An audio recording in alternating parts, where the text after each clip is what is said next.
It's Thursday, March 19, 2020. Digital Trends Live is about to start. Here are some of the topics we're covering on today's show. Some big updates over the last 24 hours as we all adapt to the changes in our lives. And the world of sports is facing the challenge by going online. And we've got some great guests today, including Andreas Whitey, who is the CEO of Novatics Technology Limited, a company that focuses on drones and robots that operate underwater. And we'll have Caleb Dennison join the show to highlight some of the free streaming platforms that are available to you right now, as so many people adapt to the life of working at home and need entertainment. And speaking of entertainment, we'll also be joined by Erin Keeney for a modified version of Real News, where she will discuss how all of this is affecting movie studios and some of the interesting ways they're adapting to still bring you blockbusters. All of that and more on today's episode of Digital Trends Live.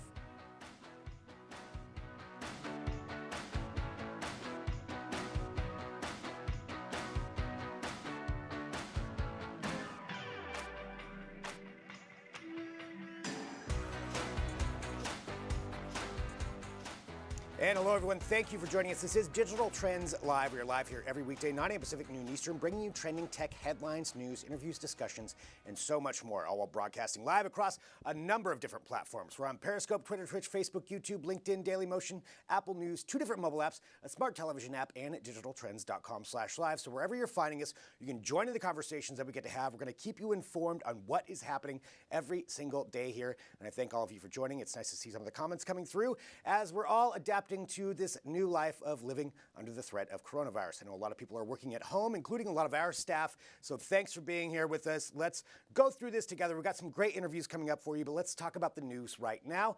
And things change very quickly. We try to keep you up to date as much as we can here with this.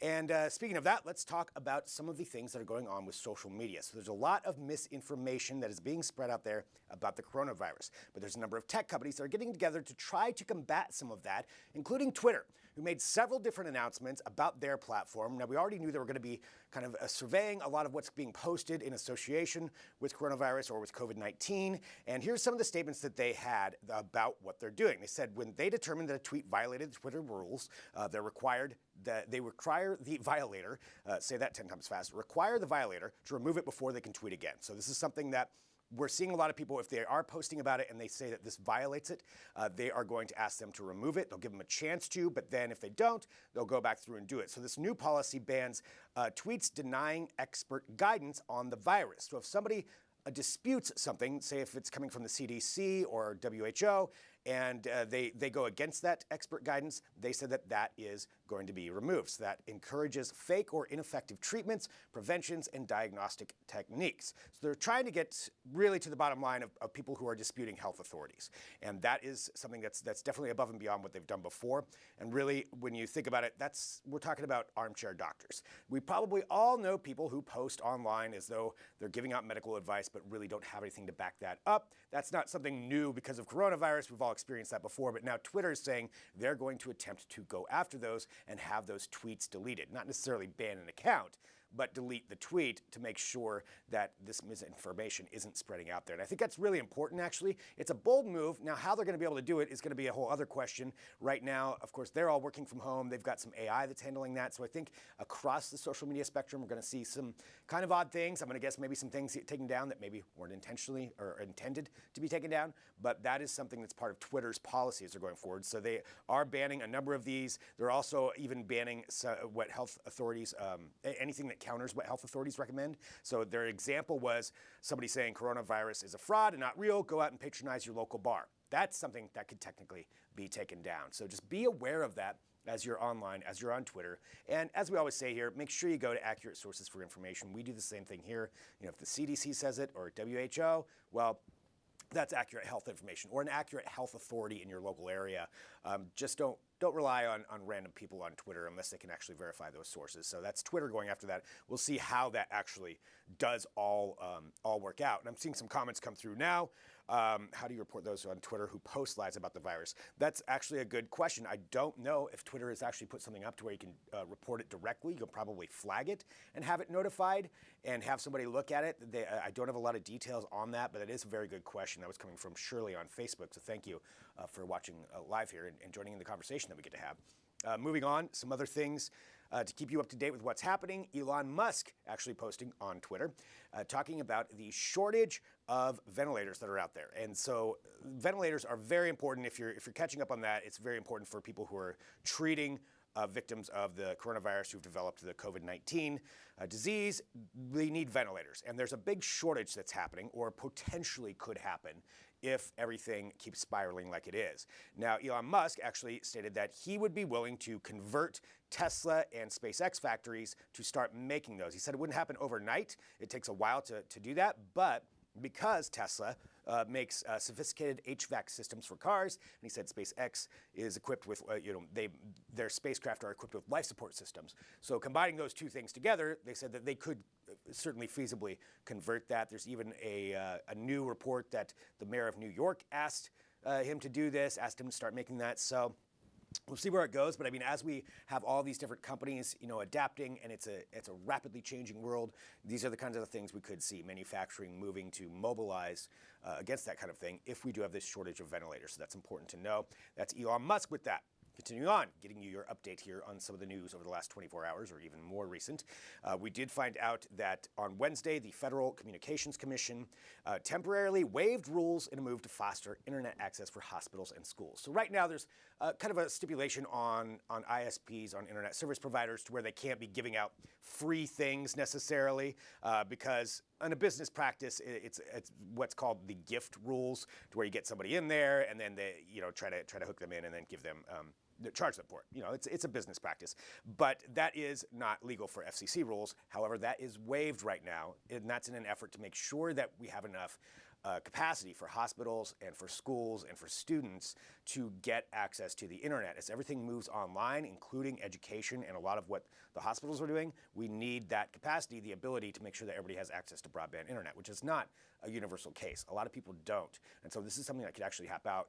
Even the idea that schools could be given equipment so that mobile hotspots could be put in place so that students can access online education. A lot of things with that are necessary, and that infrastructure needs to be there. So waiving that rule is pretty big. So that's something that is another, again, adaptation. I think it lasts until September, actually. September 20th, 2020 is how long that exemption is going to last. So we'll have to see where that all goes.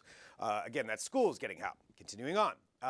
One other note, actually, just of that, before I move on to the next thing, this was an interesting statistic that was out there that I think I was just certainly unaware of how big it was. According to a UNESCO study, there are about 850 million kids who are not in school right now who would ordinarily be in school. And that's huge. 850 million students are at home right now not getting an education. So that's why that internet capacity and the ability to get them online and start up online education during this crisis is so important. So something very interesting there. Another piece of news, this is coming from Europe, as we're all going online for our entertainment now. We're all streaming a lot of media, and thank you for streaming Digital Trends Live. I appreciate that. Europe, though, the European Union's Internal Market and Services Commissioner is asking and calling on streaming platforms like Netflix and YouTube to possibly scale back the quality of their broadcasts. So those higher end broadcasts, the HD ones, the even 4K in some places, that does eat up a lot of bandwidth, and they're worried about what bandwidth is available. So they're asking that Netflix and YouTube perhaps suspend those kinds of services for a while, just use standard definition. They're not saying take it away or anything like that. We all need something. We all need entertainment at home. But to scale it back to where it's not eating up all of that bandwidth and allowing more people to be online at the same time, especially from working from home, education at home, we do need all the bandwidth we can get. So that's something they're doing. I wouldn't be surprised if we saw something like that come to North America as well. It all depends. I have read a lot of reports saying that we're okay on that, but that's something that is out there right now. We've got more about that at digitaltrends.com. That's where you should go for some more information on it. And final update here for this, before we go on to some other news, and we do have some other things to talk about here on the show today. This is an interesting move by La Liga. La Liga being the #1 football, soccer league in Spain, certainly one of the biggest ones in the world. And it's a move they're doing to try to help mitigate this lack of sports. Obviously, sports has stopped pretty much worldwide because you can't have audiences for it. But then even beyond that, we have the NBA fiasco, and then even more players are now have tested positive for that. So it's all stopped. But this is something that La Liga is doing to try to at least bring some entertainment value in. Now, they had a couple of their teams, I believe it was Sevilla and Real Betis over the weekend, who they played a one-off game on FIFA. So they played on FIFA, where they played back and forth. Now, what they have announced is that La Liga is going to have all 20 of their teams, that's Barcelona, that's Madrid, it's Valencia, all of them are going to play a tournament in FIFA 2020. So that's kind of an interesting way to do it. You're going to have some of the actual pretty big stars that are going to be on it, that are going to be playing on this. It's all going to be broadcast online, and it's kind of a cool way to at least bring something entertaining. I believe it's going to be on Twitch is where you're going to be able to watch this, and there's some other outlets as well. But it's some kind of aspect of that. And we do have the NBA who's been talking about maybe doing something along these lines, maybe having different play-in tournaments when it's safe. But it's something that's kind of cool, so definitely follow along with that. We'll have an article up at digitaltrends.com to let people know about that. So again, it's a FIFA tournament featuring La Liga teams. All right, let's continue on with some other news here at Digital Trends. So a couple other things to keep you up to date. Now, there was a big live stream yesterday having to do with the PlayStation 5. We've been waiting for more information on the PlayStation 5, which is supposedly going to be released later this year. Again, everything could be a little bit in flux right now. That date or time frame could change, but nonetheless, this is their big console that's going to be coming out, and we've got a lot of information about the Xbox, not so much about PlayStation, and we kind of got some more information yesterday. So they did a live stream, which a lot of companies are going to be going to because they can't have their conventions anymore. A couple of the key things that came out, they're going to have an SSD storage solution that features a highly customized storage controller, so it'll deliver superior I/O throughput. So that's pretty cool. The SSD drive on it is pretty cool. They're also going to have a custom audio system called Tempest 3D Audio Tech, which is an audio engine that can provide improved audio for games. Couple of questions with that, though. Are game developers really going to be developing for the audio if it's just for the PlayStation 5 and not cross-platform?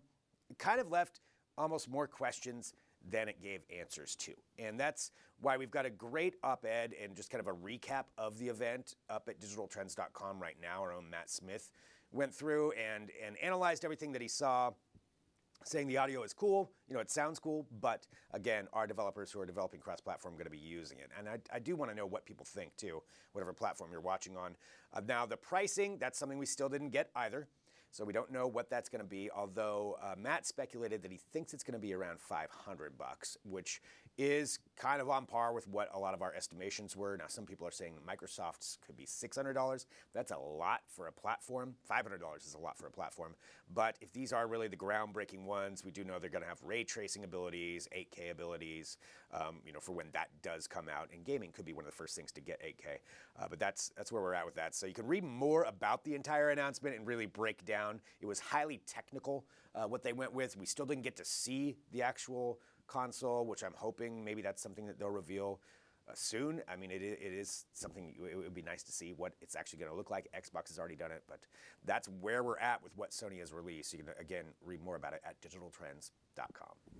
All right, a couple other things here for you before we go to a break. Let's talk about gaming. So sticking on this gaming theme, a lot of people are streaming games right now. There was a record set the other day of 20 million concurrent people on Steam, which is huge.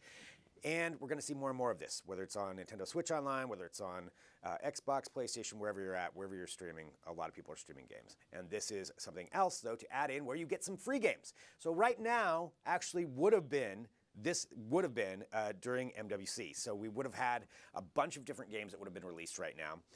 So in honor of that, or excuse me, not MWC, it would have been GDC. GDC is the one that would have been happening right now. They're all canceled, so in the end of things. But this would have been happening. So Steam, in honor of this, has released the Steam Game Festival Spring Edition. And it's live through March 23rd. And what this is going to do is allow you to play up to 40 games for free.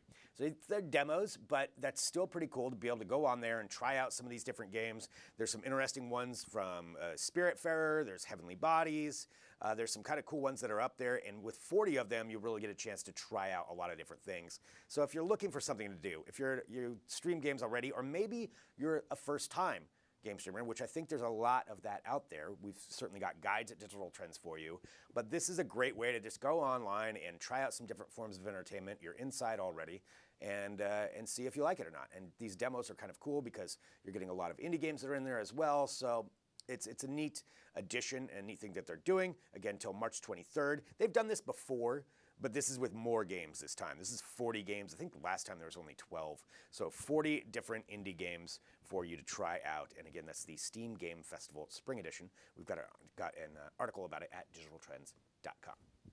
All right, one other piece of news, and then we do have our product of the day, too, that I want to remind you of, which is definitely something for those of you working from home will want to know about. SpaceX and NASA have announced that they are going forward with their missions despite any fears of coronavirus. They say that it's not going to affect them, and they've made an announcement about when they're sending people, astronauts, up to the International Space Station via a private company, which is SpaceX. And this is going to be the first time that's happened, and they said May 2020 is when they're going to be doing this. Tentatively, May 15th. So we don't know exactly when it is, and they don't know either. But May 2020 is when they're looking at this. This would be historic, obviously. There's never been a private company that has sent people up to the International Space Station. They've done a lot of tests with it. There's plans for tourist missions. This would be sending actual astronauts to the International Space Station. So with that, it includes the launch, the docking, includes splashdown and recovery operations. So it's taking them everywhere from the ground and then bringing them all the way back safely to Earth. And that will be a very, very historic moment when that does happen. And again, this is kind of the dawn of this new era. This is something they've been working forward for a while. And I'm kind of surprised it's happening this soon. I did kind of figure with some of the testing that's gone on that this wouldn't happen until later on in the year. There's always the chance it could get delayed again, but this is where they are going. And this is what they think they're going to be doing, is that they are going to be launching in May 2020. So that's a statement that came out from both of them. So we will definitely follow along with that and keep you up to date with all the news at digitaltrends.com.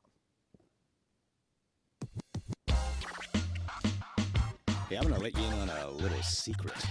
It's now time for the product of the day.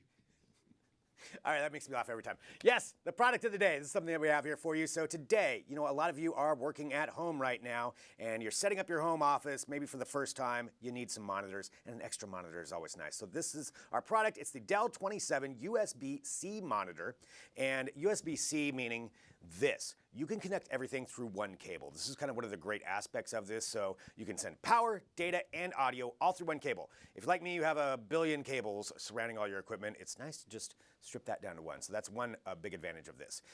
It also enables quick transitions from your desk and offers the flexibility of connecting to multi-vendor USB-C systems. So that means you don't necessarily have to have another Dell. As long as it uses USB-C, you can connect across. That's great. You can also charge your laptop with it. So if you have it's sitting there, as an alternate or an extra monitor while you're plugging into your laptop, it'll actually send some power back to your laptop. So it's going to charge it at the same time. That's another great feature. And it's got this always-on power delivery feature. So that's what they're kind of calling that, where it does help that out. Helps you multitask. It's a great feature. So definitely something that you should think about if you're setting up your home office and getting ready to work there. So normally this is $479.99. So it's normally $480. It's on sale right now for $359.99, $360. That's a big savings that you can get right now. There's a link that you're seeing. It's right below me. It's a bit.ly link. Enter in that, and then that way you can actually click it and go and pick that up right now, or at least go take a look at it and see if that's something you want. It's a pretty cool monitor. It's a really good deal. So check that out. That is the product of the day. All right, we've got more coming up here for Digital Trends Live. We've got Caleb Dennison who's going to be joining us. We're going to be talking to Novatics about underwater robots. Yes, underwater robots and drones and how they're being utilized. That's another thing. But right now, we're going to take a break. We'll come back, and we've got a little video package we put together just kind of explaining some of the effects of coronavirus with tech companies and what we could see going forward. It's a bit of an explainer, kind of recaps some of the news stories and speculates a little bit about where we're going. So that's coming up next. But we are live here. So wherever you're watching, I want you to join us in the conversations that we're having. Send us a message, and we will respond, and we'll all go through this together here today and talk about some tech and have some fun conversations. So we'll be right back with more Digital Trends Live.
Millions across the globe are feeling the effects of the coronavirus outbreak. The stock market has plummeted, store shelves are often bare of essential items, large events like the South by Southwest Festival in Austin, Texas have been canceled entirely, but some effects are less apparent. Here are a few ways the coronavirus outbreak might affect us in the months to come, specifically in the world of technology.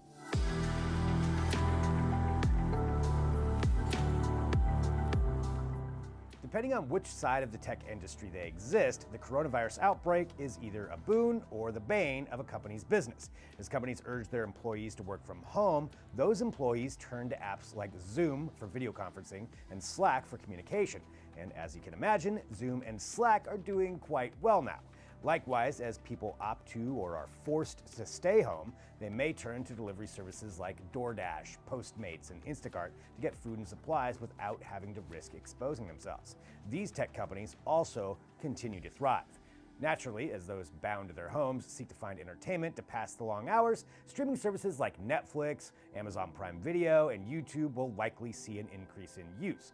Movie theaters, on the other hand, will likely see reduced occupancy, potentially sending a message to Hollywood that it may want to consider switching gears.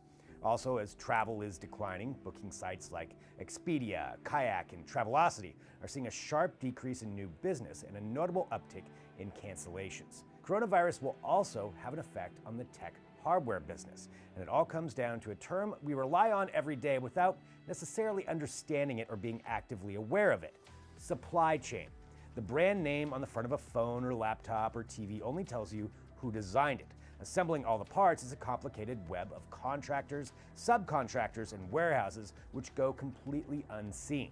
For example, there is indeed a factory that makes TVs, but that factory doesn't necessarily make the TV screen. The screen is made by another factory. The processing chip is made at a different factory, and the power supply may be made at yet another factory. You get the idea. It's all interconnected. If just one factory or supplier is shut down, the entire system can grind to a halt. Apple has already indicated it will likely not be able to make a sufficient supply of its smartphones for the year. We can expect that to be true of other smartphone makers as well, and we'll likely see a shorter supply of other goods like TVs, washers, dryers, refrigerators, computers, and many other items. The shortfall won't be felt immediately, but as warehouses empty and the cargo ships currently sailing stop arriving as frequently, we can expect to see a shortage of goods and rising prices as demand increases. Is the specter of a shortage of major appliances and phones likely to lead to the same sort of panic that has store shelves bare of toilet paper? Hopefully not. These are high-cost items and perhaps less prone to be hoarded. But as we all endure this coronavirus event, we should be prepared for our typical consumer-based behaviors to change at least a little bit, if not a lot.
welcome back to Digital Trends Live. Thanks for joining us wherever you are. Hit that subscribe button, get the notifications when we do go live. And right now, we're going to talk about some robotics. It's definitely exciting to see where this is changing, how it's growing so quickly. But what about underwater robots? That's what we're discussing. Now, to do so, we have Andreas Witte, who's the CEO of Novatics Technology Limited. Thank you so much for joining us here today.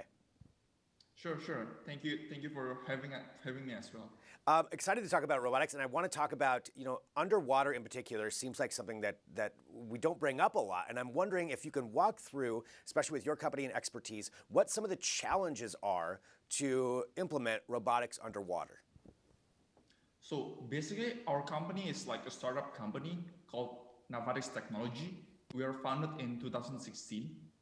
Now, underwater robotics itself is not a new technology. It's been exists for like several years ago. However, by the rapid technology or like the advancements of manufacturing, right now we can make underwater robot that is more smaller, more low cost, and more have better technology, like the ones that we have on the aerial robotics. That's why right now. Oh, go ahead. Underwater robotics have a lot of features that can be implemented not only in the aerial robotics. And I think that's interesting to look at it too when we think about drones, and the aerial robotics that we can get right there. But looking at it underwater, now you mentioned different ways it can be implemented. What are some use cases for underwater robotics? You said it's been several years they've been around. What have they been used for primarily? Okay, mostly underwater robotics, like back in the early days when it's firstly invented, it's used mainly for research. Because we don't know anything about our oceans. Like they used to be like a huge underwater robotics that is maybe as big as the room. And then this is used to go to like 1 kilometer down, going to like Mariana Trench or like other kind of things to see what's happening under the water. But what we are focused on in here is we try to create a smaller versions and less expensive. So like most of the people can afford it, or like they can use it as a toy or like filming device when they're doing on vacations or like whenever they're close to the water. So those are definitely some interesting use cases for it. Now, talking about it with this technology that you're developing, what is it that's different that you're doing compared to what was done in the past? Okay, so what we do differently is about the stability control. So having a small underwater robot have its own challenge because there will be a lot of currents or like uncertainties under the water, especially for the small robots that easily get pushed by the current.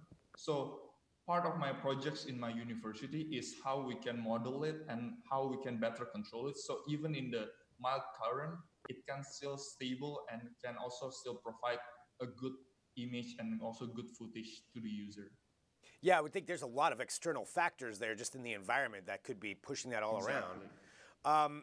And talking about, these ones particular that you have, are these controlled by someone, or is it autonomous, or are autonomous uses something that you're looking at?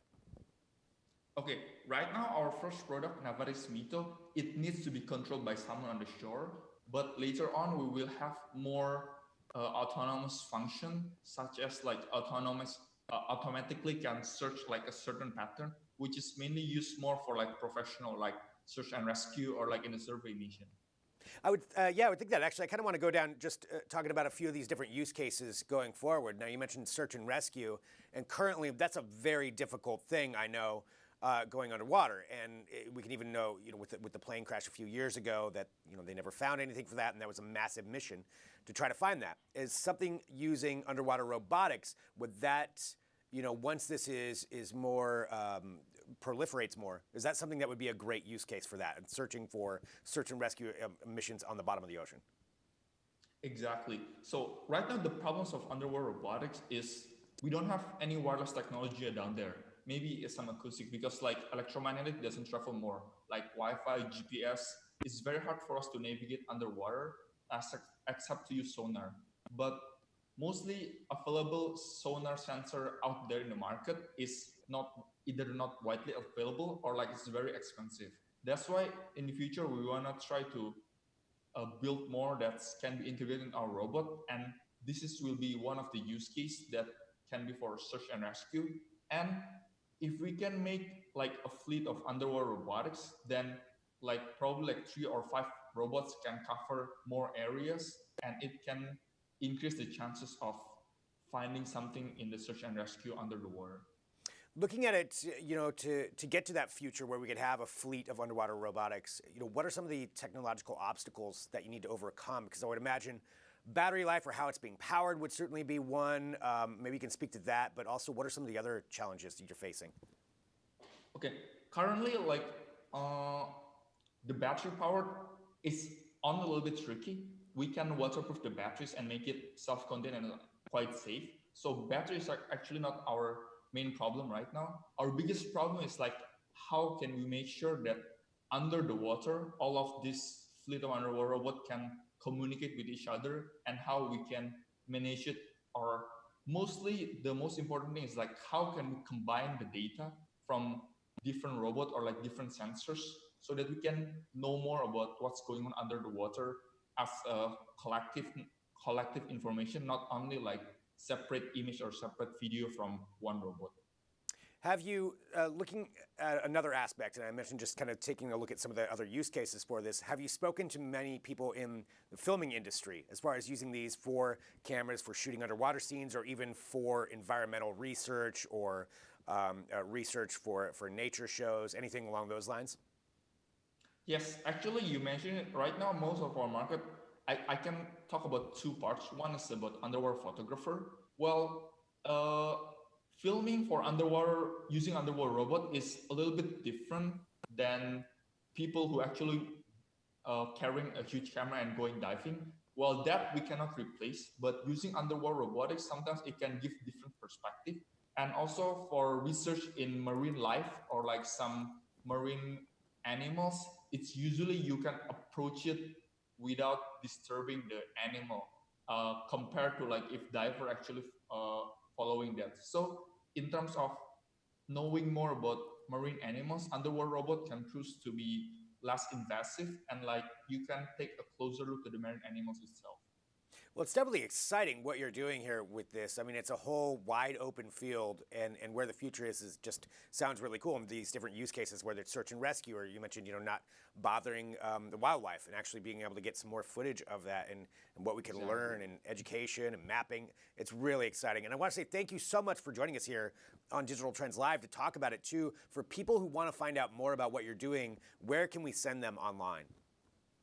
You can just go to our website, www.navatics.com, or you can contact us through Facebook or Instagram.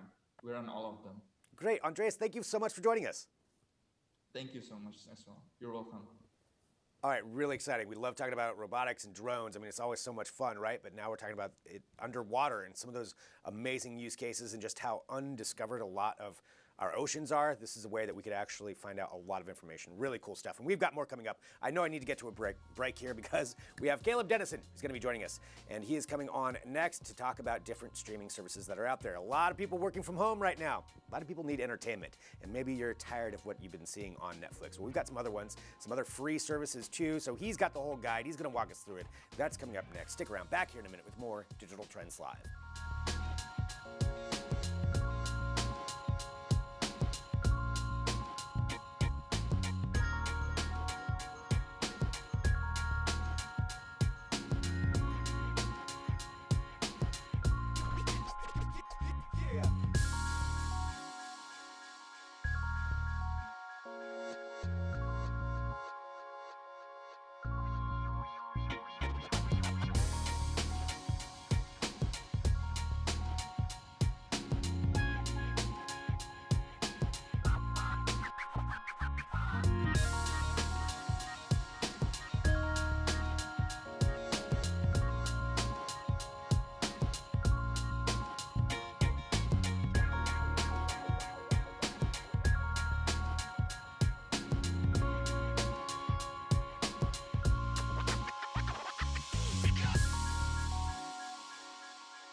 Hello, everyone. This is Digital Trends Live. I'm Greg Nibbler, and again, thank you for joining us. Now, as we're all working from home, we need to find more forms of entertainment. Everything's canceled, right? So we're all streaming online. I know you already know how to stream Digital Trends Live, so just hit the subscribe button. That's important, number one. Number two, maybe you're tired of what you're watching on Netflix. Maybe it's time to find some new options. That's what we're talking about right now. We've got Caleb Dennison joining us from his house as he's working from home.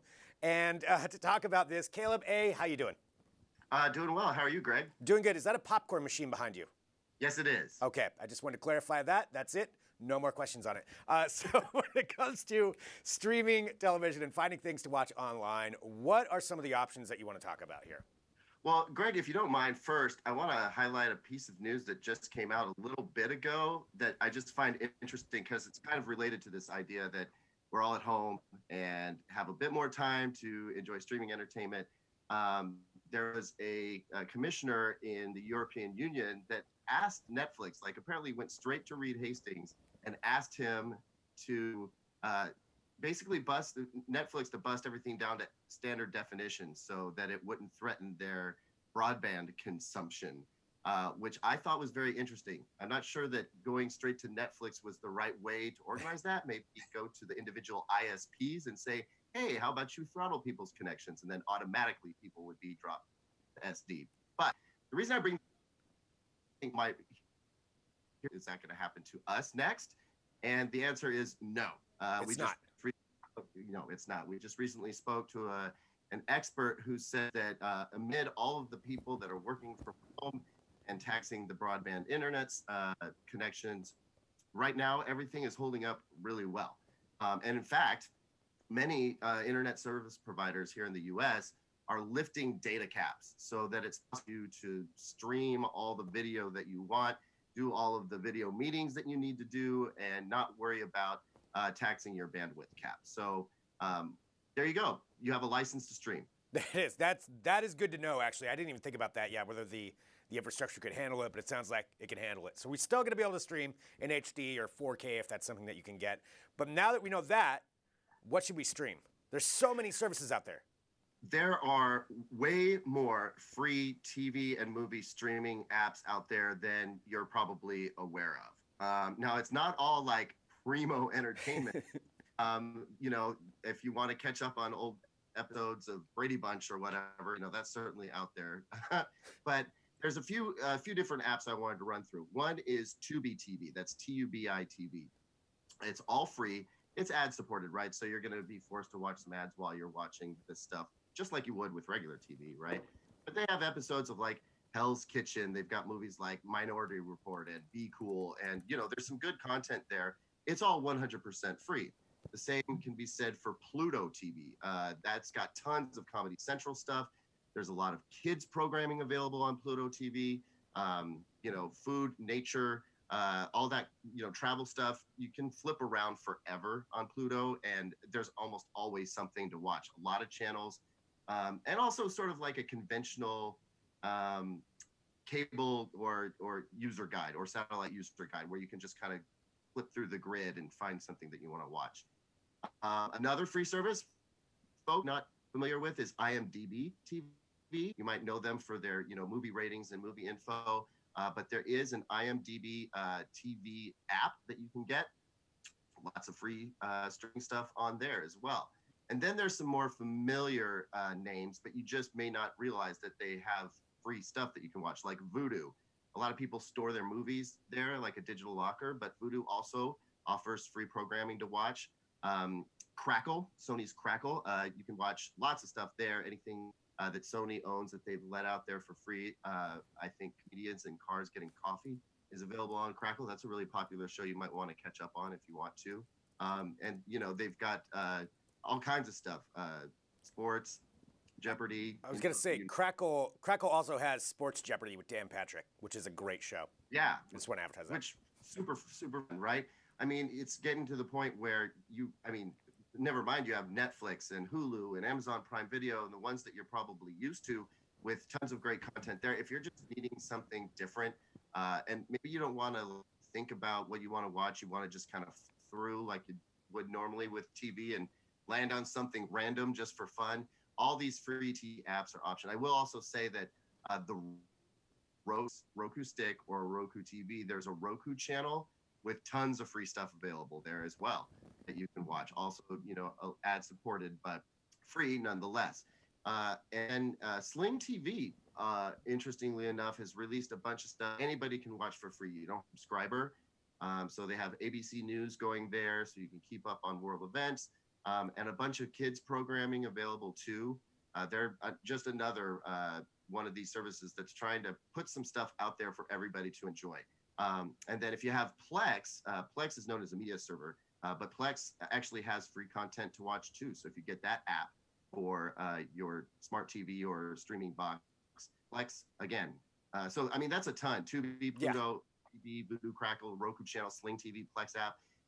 That's a lot right there. And then we learned yesterday that NFL and NBA have taken their Game Pass and League Pass services and opened them up for people to watch, historical games and commentary for free, since nobody's playing sports games right now.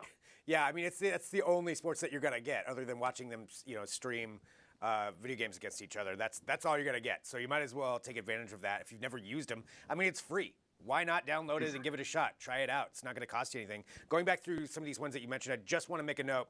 Tubi TV, in their trailer right there, they had UHF, which is Weird Al's movie. If you have not seen that, do yourself a favor. That is worth it alone. I'm going to get it. Tubi TV, I'm going to download that just so I can watch UHF again. That's all. Oh my gosh, Weird Al. And that's just the thing, is each one of these has some gem like that. Yeah. Some movie that you watched a long time ago and, brings back warm, fond memories. For me, that's like War Games. Anytime I can see War Games, ancient internet tech that they were using back in the day, that's always a fun one. So, you may not find a ton of stuff on each app that you want to watch, but almost every single one has one of those where you're like, oh, I haven't seen that in forever. You want to click it and watch it. I mean, honestly, now's the time to do that kind of thing, I think. Yeah, and plus, it's free, and even if you're working, I like to have something on in the background. You don't have to pay attention to it, but check in every now and then. Like, oh, yeah. Sometimes, yeah, it's cool to have that kind of soundtrack going on background. But there's one other thing I want to talk about before we run out of time. And that is, if you haven't signed up for some of these streaming services, like Netflix, well, it's odd if you haven't signed up for Netflix. But if you haven't really pulled this trigger on HBO Now or like Fubo TV, Fubo is another great option to Sling for standard live TV streaming. Then got YouTube Premium as well as another one of those. If you haven't signed up for those yet, most of them are running 30-day free trials. Like it used to be a 7-day thing, but they've converted those 7-day free trials to 30-day free trials. So if you want to dip your toe in those waters and see if you like it, access some programming that maybe you don't currently have access to, go ahead and get the 30-day free trial. And I would just say, set yourself like an alarm or a reminder on your phone or your laptop to remind you to go unsubscribe from the free trial, because generally speaking, what you do is you put in your credit card info. It's free for the first 30 days. And then if you don't unsubscribe right before that 30-day free trial is over, then they charge you. So if you want to avoid getting charged, then you would want to unsubscribe. Or you may learn that you really like that service and you want to. That's what they're counting on with these 30-day free trials. Still, 30 days, that's a great time to just have that for free, to be trying that stuff out. I mean, definitely do that. You can watch a lot of HBO series in 30 days if that's what they're doing. So great advice, a lot to think about when it's out there. And I know we've got some articles up too at Digital Trends to help people kind of guide through all of this stuff that's going on, and articles about everything else too for working from home. We've got some great guides up there for that. Caleb, thank you so much. I want to say next time you're on, though, there should be some popcorn in that. That's just because I'm jealous. There is some popcorn in that. It's just like 3 weeks old. I need to clear it out. These are the kinds of things you get with live. Exactly. No, you know what? This is my little home theater space, music listening space. It has been converted into my home office, and believe me, that popcorn maker is going to be seeing some action over the next few weeks. Nice. Well, Caleb, thank you so much. As always, I'll talk to you soon. All right. Take care, man. All right. Bye. So again, we're working from home too. Everybody's all over the place right now with digital trends, and I'm here in the studio, but I know a lot of our staff is working from home right now, live to make this all happen. And so thank you very much to all of them, and thanks to everybody who's tuning in wherever you are. We want to just bring you some really interesting things. And coming up next, we've got Erin Keeney for an edition of Real News. Now, normally she's on with Riley Wynn. It's a whole produced thing, but obviously we're all working in different locations right now. So we're going to be talking about what's happening with the theaters. Now, they're definitely getting hit by what's going on with the coronavirus outbreak, and there are some different interesting responses. There's some things delayed, but there's also some other ways that you can still get to watch some movies. So we're going to talk about all of that coming up next. So stick around back here in a minute with more Digital Trends Live.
Welcome back to Digital Trends Live. Thanks for joining us wherever you are. Hit that subscribe button, get notifications when we do go live, or check out all of our content that we have available for you to watch.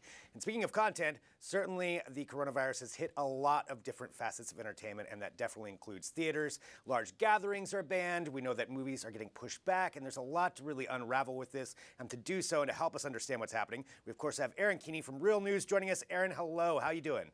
Hi, Greg. I'm doing all right. How are you holding up? Holding up. It's a new world. Crazy time, one day at a time. Well, yeah, like you said, normally on Real News, Riley and I love bringing you all the new movie releases coming out to theaters. But as of today, all AMC, Regal, and Landmark theaters across the country are closed to the public. So this is a dramatically different time right now. The global box office has already taken a huge hit. Now, this started back in January with China shutting down its major theater chains because of the coronavirus. And China is the second biggest box office in the world for film studios, and it's just behind the U.S. box office. But now the U.S. box office is starting to feel the impact. And I'll kind of just get started because there's a lot of change going on right now with film releases coming out. A lot have been postponed. Upcoming March movie releases postponed: A Quiet Place 2, and Disney's huge live action Mulan, which was slated to premiere at the end of this month. Also, Disney's The New Mutants and Antlers have been postponed. And this is a big one. Disney has also pushed back the release of Marvel's Black Widow. This is a big anticipated film. It was set to kick off the always lucrative summer season, so it was slated to premiere in May. And this isn't surprising, but it's newsworthy, Greg, because Marvel is one of the most popular box office brands in Hollywood history. So this is certainly going to leave a big financial mark. MGM too announced the new James Bond film, No Time to Die. If you can believe it, this is the 25th James Bond film in the franchise. Wow. Watching these a long time. Yeah. Well, this has been delayed from April all the way to Thanksgiving. Sony's Peter Rabbit 2, which was slated for an April release around Easter, has been moved to August. And Universal Studios here has made a really bold move. They've pushed Fast and Furious 9, a very popular, the Fast and Furious franchise. They've pushed it from a May release to almost a year. April 2021, we can expect to see Fast and Furious 9. I would say the only upside to that is if you haven't seen Fast and Furious 1 through 8, give you time on that franchise for when it comes out next April. The studio, though, Universal Studios I'm talking about here, announced current titles, The Hunt and The Invisible Man, though. We showcased those just a couple weeks ago here on Real News. Those will be made available on demand very soon. So keep an eye out for those. Well, that's at least good that we'll get to see those. For the Fast and Furious movies, I've only seen Tokyo Drift, which I hear is the worst one. So I do have some catching up to do on that. Now, I know it's not just the releases, though. It's also the production. The production schedules are all screwed up, too. So even the stuff that we were going to be getting, can you walk through maybe a little bit of that? Yeah, I mean, this is always like a churning machine. Hollywood, there are things in productions, things out for release. So yeah, a lot of productions halted around the world. Paramount Pictures' Mission Impossible 7 with Tom Cruise, they were slated to be filming over the next few weeks in Venice, Italy. Of course, the devastation in that country, I'm just feeling for all of those people out there and everywhere. But they moved the shoots to the UK. So they're still trying to, to kind of get some stuff shot there, but they just had to move locations. Also, Disney suspended several projects in production. The live action Little Mermaid is on hold. A Home Alone reboot and Nightmare Alley, all on hold. I was surprised and excited to see a Home Alone reboot. Yeah. And Marvel Studios. Okay. Are we...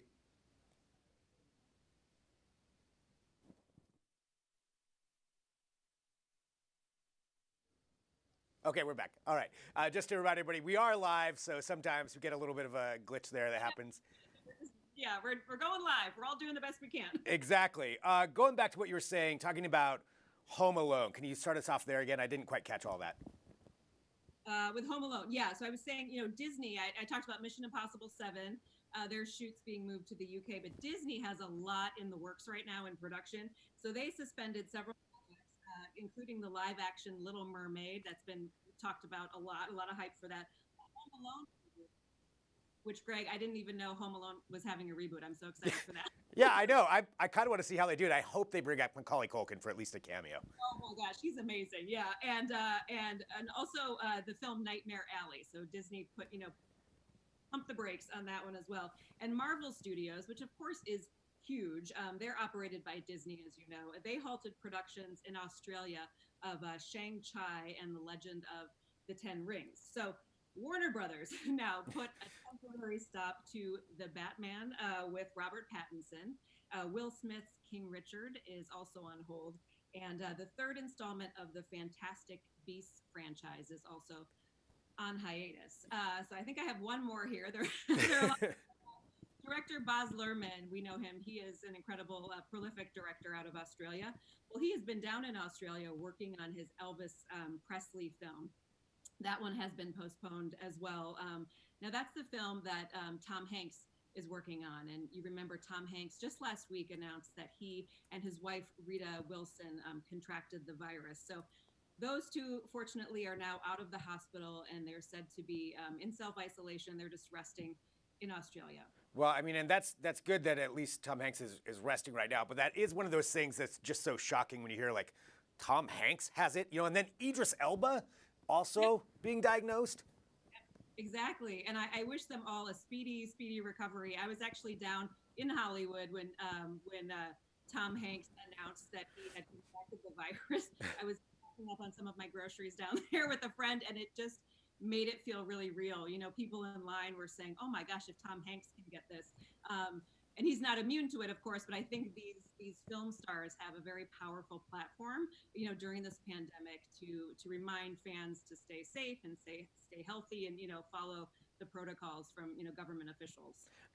Looking at it from this standpoint, with all these releases kind of delayed, productions delayed, and all of that, why are we not seeing more of them push to some of these streaming services that that are so available, even with Disney and things like that? Why are we not seeing that a lot more?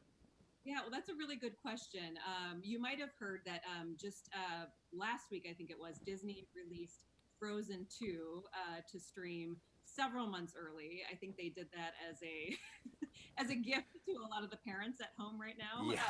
With their children, so they can kind of put them in front of the TV. They also released Star Wars Rise of Skywalker just a few days earlier than expected. But a lot of people don't know this, but the box office is still the primary revenue generator. The Motion Picture Association says ticket sales hit over $42 billion just last year. Wow. So still the moneymaker for all of these studios. And a lot of these big studios, Disney and Warner Brothers, Paramount, Sony, and Universal, they have strong ties with these theaters over the years. So films that are near billion-dollar hits like Black Widow, No Time to Die, Mulan. I mean, all of these are going to hit $1 billion probably when they do come out. Moving them to streaming first, directly to streaming, without allowing these theaters to have that 90-day theatrical release, it's just bad business for everyone. And also streaming alone, even these big hits, they're not going to come anywhere near those billion-dollar numbers. So I think they can afford to lose the marketing costs for some of these releases, but they are still, they're still committed to these theatrical releases for some of these big tentpole movies. And Universal Studios, though, I want to say this is new. I think just yesterday announced it will bring current releases and some upcoming films available for on-demand rental. So they're the first studio to break that traditional 90-day theatrical we just talked about. So we'll see how that unfolds. If other studios do follow suit, if they see that this is a lucrative and smart move for everyone. So like I said, it looks like Invisible Man and The Hunt. Those are two releases that we talked about recently. They will be to rent as soon as tomorrow. So keep your eye out for those. And the upcoming Trolls World Tour, which was slated to premiere next month, will be on demand and in theaters at the same time. They're going to try to run that simultaneously. It's just such a crazy time right now, trying to figure out all this and how these production companies are, and how they're trying to figure it out. So yeah, it'll be interesting to see how those work, as far as on demand, if people are willing to watch that way. I guess overall, what I kind of wonder is, how does this industry recover from this with that much money being lost? It's hard to say right now. I mean, this is all unfolding in real time, and I like to think there's no pandemic playbook, in Hollywood and rules to follow. Hollywood has recovered from some pretty big stuff across the country, from writers' strikes to 9/11. But this is unprecedented. We really don't know the full scope and size of, what we'll be left with kind of after the dust settles and things, start to settle out. But of course, I want to say we're talking about studios possibly losing billions of dollars, these big studios. But it's also important to remember this affects thousands of people in the Hollywood community. I mean, it's craft services, it's the person bringing the coffee, doing makeup, the grips, the production assistants, the freelance red carpet reporters, covering these movie premieres. They're all out of work right now. So the impact and the ripple effect is huge. But everyone's health and safety comes first, absolutely, hands down. And I will say Hollywood does tend to come together in times like this. You have a community of really smart, really creative people. So I'm confident they'll find a way to rebuild after all of this. And we could see some exciting, creative things come out of this in the future. It might be bigger and stronger than it's ever been. Right, and you're right. That creativity is what, we're seeing it happen, as you said, in real time. People are coming up with new ways to broadcast on Instagram or on social media, and yeah, we'll just have to see how it all works out. I mean, for me, normally this time of year is when I would be watching a lot of sports for myself, just because of March Madness and the NBA season. But because of that's not happening. I've actually just been catching up on a lot of movies that I didn't get to see or that I missed. So that's kind of what I've been taking a look at. I'm curious for you. You're more up to date with everything. What are you watching right now? Well, a couple of things. One thing I want to suggest maybe to you and some other people who are just going through the list of films, the AFI, American Film Institute, has a list of the 100 greatest American films of all time. If you get that list out and kind of go through that list during this time at home, it's kind of fun because you see some of these classics and, you get kind of caught up on cinema, over the last 100. So that's kind of fun. But I will say, too, not everyone is looking for an escape from all of this. So just last week, Netflix announced that the 1995 film Outbreak, do you remember that one? Dustin Hoffman, Freeman, global pandemic. That was in the top 10 films that were streamed last week for this. So not everyone's looking. I admit I was one of the people that watched it. I just dove right in. Global pandemic, all of it. I just wanted to see everything that happened in that film. So I think we need a Dustin Hoffman to kind of save the day. Yeah. Aside from that, though, I'm excited that a lot of these, current Oscar-nominated films are now streaming, like 1917, Jojo Rabbit, not Fast and the Furious, Ford versus Ferrari. Well, also Fast and Furious, but Ford versus Ferrari as well. So I'm gonna kind of get to watch those again, at home. So I'm looking forward to that. Yeah, catching up on all those. I'll definitely have to catch up on each one of those too, because they are all streaming. Well, Aaron, I want to say thank you, so much for keeping us up to date. As always, people can go back and take a look at Real News as well. And this will probably be how we're doing this next week, as we navigate this crazy world that we're in. But thanks so much for bringing us up to date. You're welcome. Good to see you. Good to see you too. All right, so there we go. Real News with Aaron Keeney right there. And Riley Wynn's working on location too, but we have Aaron on to keep us up to date. And I know a lot of people are watching, like we said, from home right now. And we thank all of you for joining us here on Digital Trends Live. We appreciate it. We do broadcast live here every weekday at 9 a.m. Pacific, noon Eastern, and we want to keep you up to date on what's happening and provide some entertainment in this facet too. Coming up tomorrow on the show, we'll actually be on location. We're going to be over with Ciara Pressler. Now, you know her from Work Life here on Digital Trends Live. We're going to be at her place. She's talked about Pregame HQ. Well, we're going to go there. That's where we're going to be broadcasting from tomorrow. So that's going to be part of that show. And again, I want to thank everybody for joining. We're live, and it's a crazy world right now, and we want to make sure that you have stuff to watch. And I want to say thank you to all of you for joining us. Make sure to hit subscribe, follow us to get notified when we go live each day. Huge shout out to our team who's all working at home right now to make this happen. Really appreciate each and every one of them. And for Digital Trends, I'm Greg Nibbler. I'll see you right back here tomorrow.